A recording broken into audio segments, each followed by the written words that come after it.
Դուք քաղաքականության մեջ չեք եղել, պարոն Չարչյան, բայց վստահ եմ եւ գիտեմ նել ձեզ իմանալով, որ միշտ ձեր սիրտը մտահոգ է եղել, հատկապես վերջին այս զարգացումները, երևի թե կարելի ասել 20 թվականից սկսած։ Եվ դուք հիմա եկել եք մի հանգրվանի, որ ստեղծել մի հարթակ, որտեղ դուք կկարողանաք ձեր մտքերը, ձեր եւ ձեր գործընկերների նյութականացնել, այսինքն դրան տալ կապիտալիզացնել ինչ-որ միս ու արյուն տալ։ Ռազմավարական։ Ես կուզեի, որ դուք խոսեք մանրամասնորեն ինչ է հայոց տունը, եթե կարող եք ասել ովքեր են հիմնադիրները եւ ինքը ինչ նպատակ է հետապնդում։ Նախ ինչու առաջացավ այս գաղափարը ստեղծել հայոց տուն։ Կոչվում է հայոց տուն, Կոչվում է հայոց տուն, նախաձեռնությունը կոչվում է հայոց տուն։ Ինչու առաջացավ այս գաղափարը։ Մենք որպես մտավորականներ, մեր ընկերները, համախոհները շատ մտածում էինք եւ մտահոգ էինք եւ երկրի եւ ազգի ճակատագրով եւ մեր համակարգացիների, ընկերների, մեր հաջորդ սերնդի ճակատագրով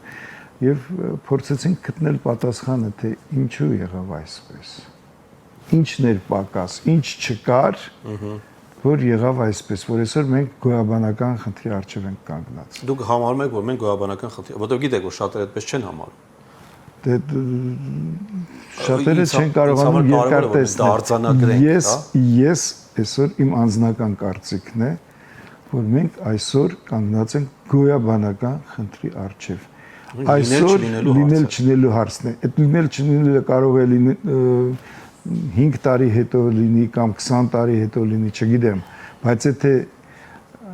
գործընթացները այս տրենդով, այս տենդենսով շարունակվեն, ապա մենք կանգնած ենք, դա գոյաբանական խնդիր է մեզ համար եւ ազգի եւ պետականության։ Եվ ուսումնասիրելով են պատճառները, թե ինչու մենք այսօր